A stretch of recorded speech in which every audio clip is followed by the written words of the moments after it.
کبھی کبھی ایک شخص کی زندگی تاریخ کا رخ بدل دیتی ہے۔ سوچیے ایک یہودی صحافی جو یورپ کی چمکتی سڑکوں پر چلتا ہوا ملک کے خاکی گلیوں میں جا پہنچتا ہے، وہ نہ صرف خود بدلتا ہے بلکہ ایک پوری امت کے لیے راہ روشن کرتا ہے۔ یہ ہے محمد اسد کی کہانی۔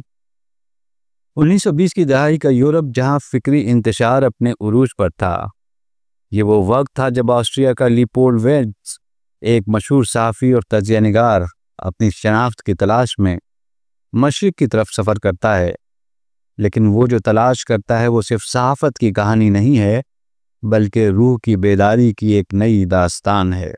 جب وہ فلسطین اور عرب دنیا کا سفر کرتا ہے تو اسے اسلام کی سادگی، فطرت سے ہم آہنگی اور انسان دوستی نے بے حد متاثر کیا۔ اس کے دل پر سب سے گہرا اثر قرآن کے الفاظ کا ہوا۔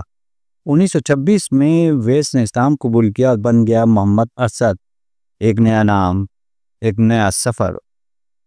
محمد اسد کی زندگی کا نچوڑ اس کی کتاب دا روڈ ٹو مکہ میں جھلکتا ہے۔ یہ محض ایک سوانح نہیں بلکہ ایک ایسا فکری سفر ہے جو مغرب سے مشرق اور دل سے خدا کی طرف جاتا ہے۔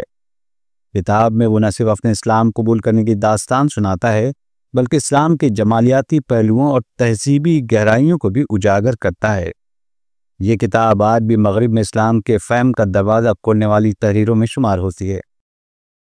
1930 کی دہائی میں محمد اسد کی ملاقات ہوتی ہے ایک اور روشن دماغ شاعر علامہ اقبال سے۔ یہ ملاقات صرف دو افراد کی بات چیت نہ تھی بلکہ دو فکری قافلوں کی ہم آہنگی تھی۔ اقبال نے اسد کو مشورہ دیا کہ ہندوستان آئے اور یہاں اسلامی فکر کی نئی تشکیل میں حصہ لیں۔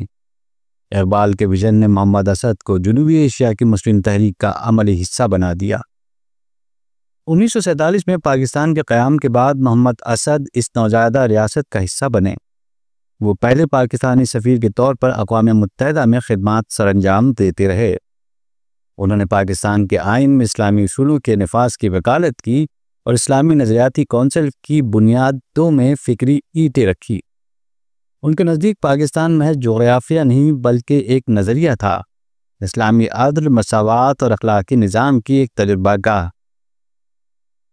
محمد اسد نے اپنی تحریروں، خاص طور پر Islam at the cross road, principles of state and government in Islam کے ذریعے یہ پیغام دیا کہ اسلام صرف عبادات کا مذہب نہیں بلکہ ایک مکمل سماجی اور سیاسی نظام ہے۔